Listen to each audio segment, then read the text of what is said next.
ரோஜாஸ் கிச்சனை நீங்கள் என்ன சப்ஸ்கிரைப் பண்ணலைன்னா சப்ஸ்கிரைப் பட்டனை கிளிக் பண்ணி பக்கத்தில் இருக்கிற பெல் ஐக்கானே கிளிக் பண்ணிக்கோங்க.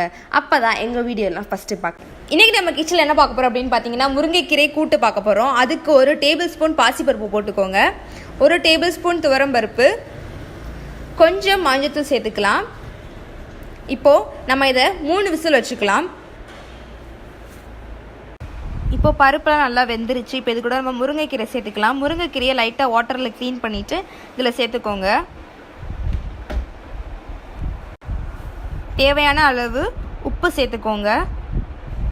இப்போ கீரை நல்லா வெந்துருச்சு. இது கூட நம்ம தேங்காய் துருவனது சேர்த்துக்கலாம். கொஞ்சமாக சேர்த்துக்கோங்க. சேர்த்துட்டு இது நல்லா மிக்ஸ் பண்ணிடுங்க.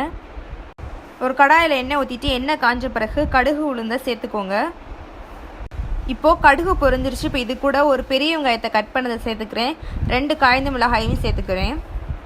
இப்போ நம்ம கீரையில் தாளிச்சதை சேர்த்துடலாம். சேர்த்துட்டு நல்லா மிக்ஸ் பண்ணிடுங்க அதையும்.